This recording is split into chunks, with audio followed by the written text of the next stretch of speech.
1947 में $1 की कीमत ₹1 हुआ करती थी। तो अगर आपके पास में उस टाइम पर $100 होते जिसकी कीमत उस टाइम पे ₹100 थी, तो आज के टाइम पर उसी $100 की कीमत ₹7,400 हो जाती। और अगर आप सोच रहे हो कि यह इतना बड़ा चेंज कैसे आया, तो आगे जानेंगे ना। और हाँ, मैं आपको ये भी बता दूं कि इस चेंज से आज बहुत से लोग लाखों कमा रहे हैं। तो चलिए जानते हैं कैसे। आज $1 इंडिया के 73.50 रुपीज के बराबर हो गया है, जबकि 1947 में $1 ₹1 के बराबर था। तो ये चेंजेस आखिर कैसे आए? इस चेंज के पीछे बहुत से कारण हैं, जैसे दो कंट्रीज के जीडीपीज में डिफरेंस, इन्फ्लेशन और उस कंट्री के ऊपर डेट कितना है, और भी बहुत कुछ। लेकिन हमारा मेन मोटिव है कि आखिर हम इस डिफरेंस से आखिर अर्न कैसे कर सकते हैं। तो इसका सिंपल आंसर है फॉरेक्स ट्रेडिंग। और ये क्या होता है?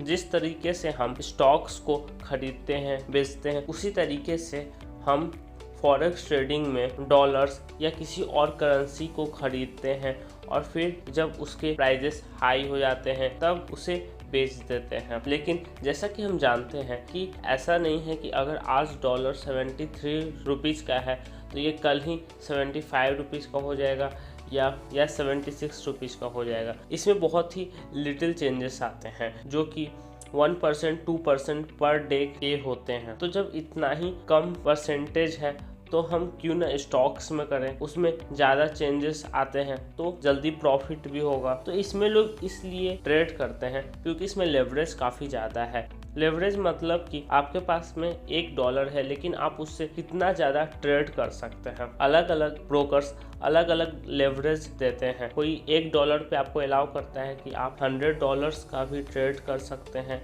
या फिर $500 का भी ट्रेड कर सकते हैं। तो अगर आपको प्रॉफिट होगा तो $1 पर नहीं, आपको $100 पे प्रॉफिट होगा, मतलब कि आपको $2 का प्रॉफिट होगा। इसीलिए यहाँ पर लोग ज़्यादा से ज़्यादा ट्रेड करते हैं। लेकिन हाँ, अगर आपको 2% का लॉस होगा तो आपको $1 पर नहीं, आपका जो लेवरेज है यानी $100 है उस पर होगा, मतलब $2 आपके बैंक अकाउंट से कट जाएंगे। तो होप कि आपको यह समझ में आया होगा। अगर कोई भी प्रॉब्लम है तो अभी कमेंट बॉक्स में लिखो।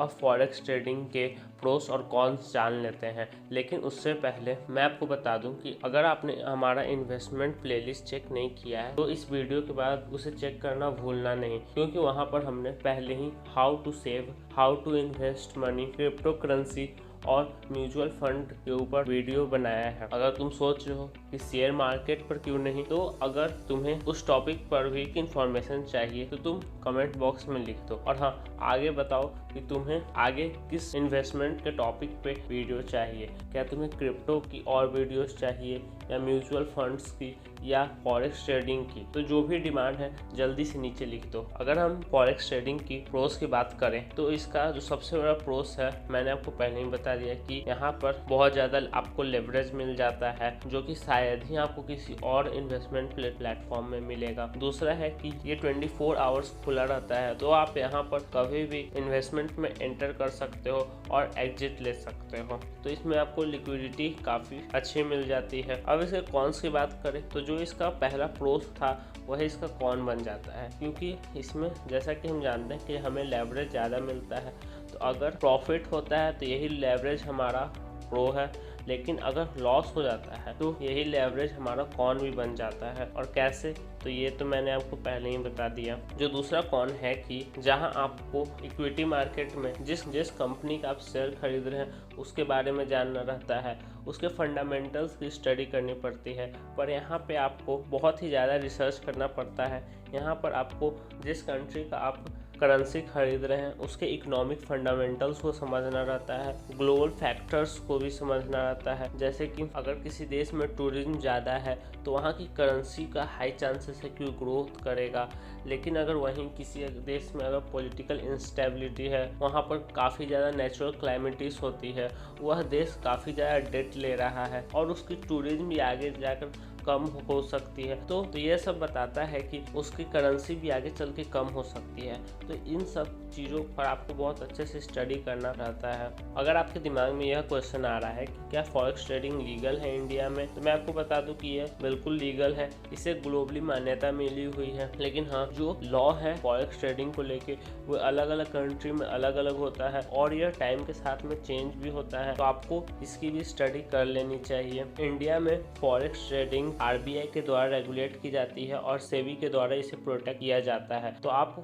उन ब्रोकर के साथ में फॉरेक्स ट्रेडिंग में उतर सकते हैं जो कि सेबी से सर्टिफाइड है। अब अगर आप फॉरेक्स ट्रेडिंग करना चाहते हैं तो आपको यह सभी स्टेप्स जरूर फॉलो कर लेने चाहिए। जो पहला स्टेप है कि आपको इसके बारे में बहुत अच्छे से और नॉलेज लेनी चाहिए और इसके बारे में डीप रिसर्च करनी चाहिए। दूसरा है कि डीप रिसर्च करने के बाद में आपको डायरेक्ट यहाँ पर ट्रेड करना स्टार्ट नहीं कर देना है। आपको पहले डमी अकाउंट बनाना है। डमी अकाउंट में आपको $5000 तक मिल जाते हैं और उससे आप ट्रेड करके देखिए। लेकिन हाँ, वह सिर्फ डमी है, ये मत समझना कि अगर आप प्रॉफिट करोगे तो आपको सच में मिल जाएगा। जो थर्ड स्टेप है कि जरूर आपने डमी अकाउंट में अपनी प्रैक्टिस कर ली, उसके बारे में पूरे अच्छे तरीके से जान लिया, लेकिन अभी भी आपको ध्यान से यहाँ पर ट्रेड करना है। आपको अपनी स्ट्रैटेजी बनानी है और उसी के ऊपर ट्रेड करना है। आपको पता होना चाहिए कि आप ज़्यादा से ज़्यादा कितना रिस्क ले सकते हैं कि अगर आपने जो इन्वेस्ट किया है वो अगर जीरो भी हो जाए तो आपको नुकसान ना हो। अब अगर आपको यह इन्वेस्टमेंट की वीडियो अच्छी लगी तो इसे लाइक कर दो और शेयर तो तुम कर ही देते हो, लेकिन सब्सक्राइब किए बिना जाना नहीं, क्योंकि आगे और भी इन्वेस्टमेंट से रिलेटेड वीडियो